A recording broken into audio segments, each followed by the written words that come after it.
Because putting you first is putting me first. Hmm? And then your happiness is also my happiness. What would I do without you? Tell me. Nothing. What are you going to do?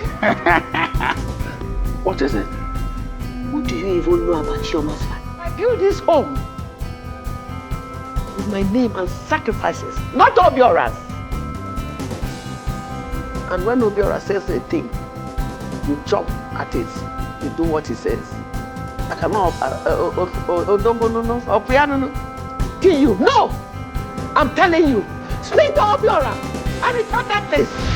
And let me safe now. That marriage is not going to hold. I have said it. Look for someone else to marry. Your mother is the one out of your family. Her word is law. Oh my God! If they just broke, he didn't die. You didn't have to make work anyway. You have to cry. If you are begging me, Jared, you don't tell me how to mourn now. You don't tell me how to cry. Hi guys, it's Omoni Oboli and yeah, this is Relufe TV. My name is AY with the double O, and of course this is where we talk about movies that are not necessarily trending, but of course this is where we review your favorite movies, my favorite movies, and just talk about it. And I mean, no spoilers here. It's just for you to have an insight for those that haven't watched it, and of course to give it a rating. If you want to watch it after a rating, it's up to you. All right, today we are going to be reviewing that movie that the song has just been going everywhere, and of course with that favorite line, achalugo, I'm going to marry you. All right, today we are reviewing Love in Every Word 2. Now, we didn't review the first one because, of course, we didn't really expect that we get, that engagement and a whole lot of that. But, of course, the first one blew people's minds. And, yeah, I know producer Omoni Oboli thought, okay, what else than to do a sequel? Now, there's no sequel without the original. So a brief story into the original: boy meets girl, girl meets boy. Of course, a rich boy meets girl because, they fall in love. Now, Odogwu played the role, or that's, Odogwu role. And one thing I would say about, he played the character of Obiora, and one thing I would say is I love how he embodied that role. Do you understand? I think Uzo is now like and for one, he said he didn't want to be stereotyped, with that Odogwu role.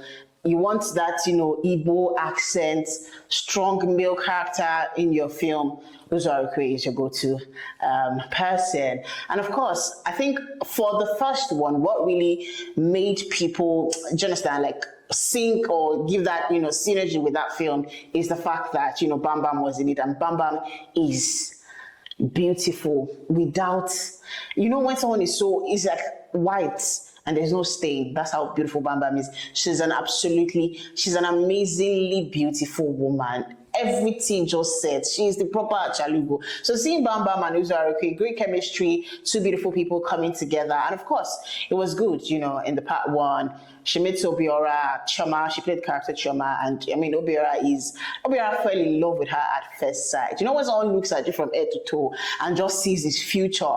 I love that line in the sequel when, she said, the moment you saw me, you saw your future, right? Love in Every Word 1 was absolutely beautiful. But of course, today we're talking about Love in Every Word 2.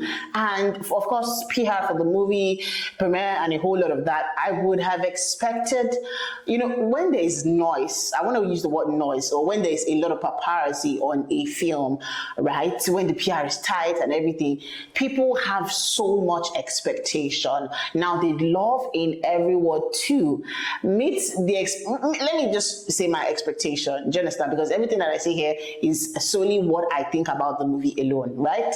So, they didn't meet my expectation, no, because we're talking of an Odogwu here. And while it's a beautiful watch, 3 hours stretch, right? It's a long time. So I feel like if you're going to keep us glued for 3 hours, let us not feel like we wasted the 3 hours. Now, I've seen people talk about the movie, oh, it was good. On the surface level, it's an okay film, beautiful romance. But if we want to get into what, the plots could have been, the themes that were explored in the film, we are going to be very angry. While I'm trying to suppress a lot of things that I really want to say about this film, but of course I can't help it. I have to point it out. So what we basically saw in part 2 was the wedding, you know, planning the wedding. That's like the coming together of achalugo and Odogwu. Now, prior to the sequel, of course, we'd seen achalugo when you don't want to establish our own perfume business, and it was beautiful.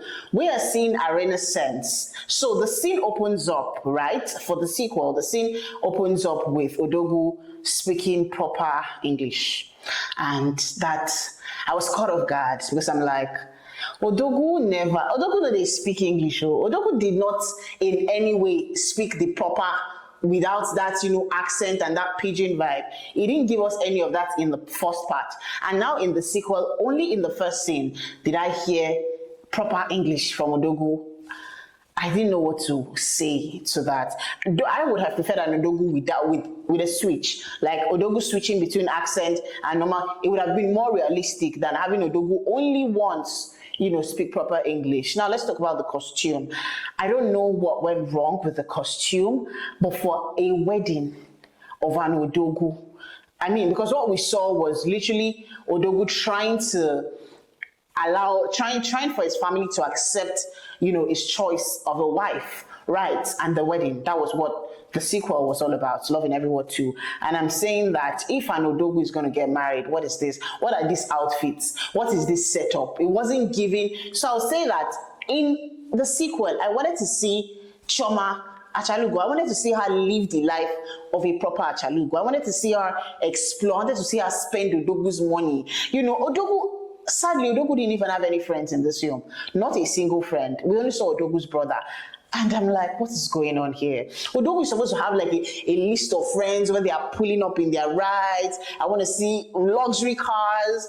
You know, the only beautiful thing or the only luxury that screamed in this sequel is Odogwu's apartment, right? And that's not effort. Now, while I recognize that YouTube movies are low budget most times, the hype on this, the paparazzi on this particular film, I feel like they could have done better. They could have just gone all out.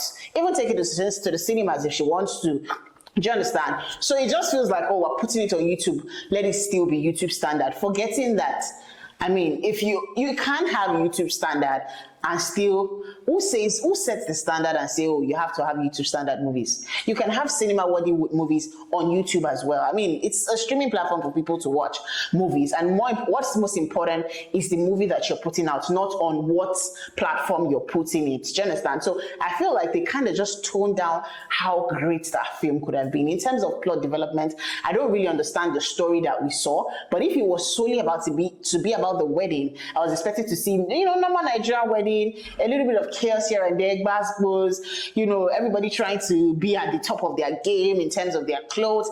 What is that outfit with Achalugo's friends? That is another part of the movie that also made me, I wanted to cry. It feels like a fabric that they use for burial. And what is that hair tie? There was no intentionality in tying the geles that they tied for that wedding. Achalugo's outfit felt like, you know, those cheap handkerchief that you see in, what's it called? That you see in traffic, where they just tie anyhow. All those colors, striped colors, that was a very cheap and common fabric to tie as wrapper and whatever for Achalugo. I'm like, what is this? Even the bead on her head was not giving royalty. He wasn't screaming, my husband has money. And what is that surprise bridal shower put together for Achalugo? Please, toss that cake aside. If you give me that cake for my birthday, I will take it from you. If you bring that cake for my bridal shower, for the sake of, you just have to say thank you. I'm being courteous. I would say thank you to you. But I saw the icing fall off.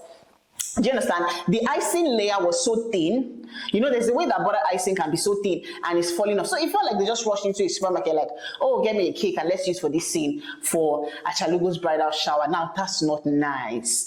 Achalugo's second outfit was not, what is that thing with Lolo and her picture being pasted with Adaku, rather, and a picture being pasted and saying prohibited, you know.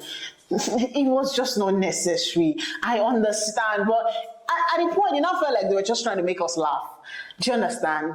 At the end of the day, and then the final scene ended with an outfit that I also did not like. Achalugo's final, bridal dress. Now, I hope and I pray that there is no other sequel, because I don't know how much patience that people have. If you feel like this as well, you can drop it in the comment section. If this is how you feel about that film, but this is genuinely my reaction from start to finish. Like, at every point that they shock me, I'm like, this is how I'm shocked, like opening my mouth, because I don't understand it. And Odogwu's wife, a bridal dress, a white dress. We just saw them show there was no white wedding party, right? But we saw her try out a bridal dress, and that outfit was not screaming. When you're dressed as a bride, especially in your white dress, it's supposed to be, to an extent, it's supposed to be decent. It's supposed to scream class, and it's supposed to be elegant, gracious. Half her boobs were out of that dress, and it was trying to fit. Odogwu's sister's outfit, let's not talk about it. It feels like she borrowed that dress. So what I don't understand about the movie, I think it was low budget. I think they could have done better, way better than what they gave us. I think Omoni Oboli has produced better movies than what this sequel turned out to be.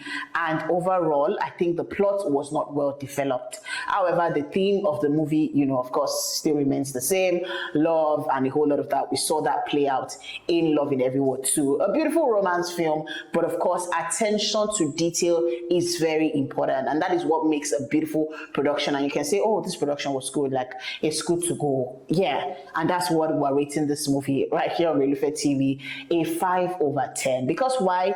It's good to go. I'm not going to ask you to watch it if you don't want to watch it. So if you feel like you want to watch it, and I said this to someone earlier, for closure. You've seen the one and you feel like, okay, they've done it too.